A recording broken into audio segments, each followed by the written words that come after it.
So the transfer window is closed or slammed shut, as people seem to talk about. Stevie Nicol alongside me to discuss the relevant business done by the teams. We have to start with Chelsea, Stevie. They've spent an absolute fortune. Maybe no one's really told them they can only register an additional 3 new players for the Champions League knockout stages. So how would you grade what they have done, including a Premier League transfer record for a certain Benfica midfielder? Listen, there are different ways that you can look at it. I'm going to come from the fact of just pure and utter quality.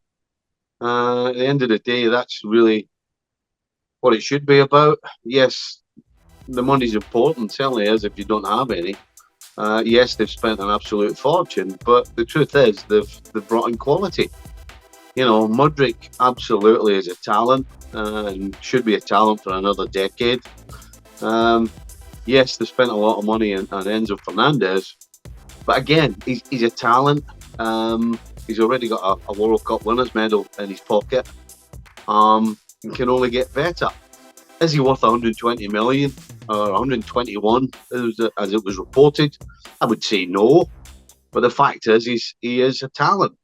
And of course, you throw in Joao Felix on loan, you can't argue that as far as talent's concerned, as far as the possibilities of what we'll see on the field are concerned, then there's no question Chelsea's had a great window. Given the nature of their signings, they haven't really gone for an out-and-out number 9, but they've gone for a lot of creativity. Are they hoping that the creativity can help with the goals as well as the talent that they have assembled? Well, it has to. And that would be the one thing that, you know, if somebody said, what's the one thing Chelsea need, you'd say a goal scorer.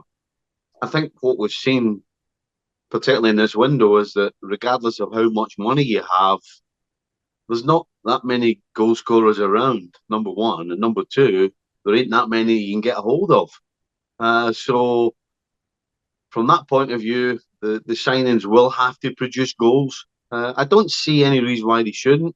You know, Joao Felix and Mudryk, no question, are capable of putting the ball in the back of the net. Yes, their main job, I suppose you would say, is to produce and to assist. But there's no question they can both hit the back of the net. Enzo Fernandez, not so much. I don't think particularly that says game. But yeah, not just the players I've mentioned, but the other players at Chelsea are going to have to chip in because they don't have that recognised centre forward. And I'm not forgetting about Aubameyang. Some would say he's a recognised centre forward. I would disagree with that because he's shown that. Well, he's shown that it looks like he's forgotten where the back of the net is. Okay, finally, the 3 players that are likely, the new signings that are likely to be added to the Champions League squad. Surely it's Mudryk, surely it's Fernandez, and surely it's Joao Felix. And then they get on with it and keep everyone else happy. That's what they're going to have to do, isn't it? Well, that would be the obvious. Yeah, I don't think there's anybody else that's come in that you're thinking they have to be in the Champions League squad. What they have around those 3 is more than capable of sustaining a challenge in the Champions League. You know, you can think what you like about the Premier League, but the Champions League's a knockout competition. Let's be pretty frank about it. And Chelsea have won the Champions League with arguably a team with less talent than this particular side. So, yeah, I would suggest that the 3 that have been in the Champions League are the correct 3. Okay, what's your grade for Chelsea's January transfer window? Any other team pretty much on the planet would have liked these 3 players.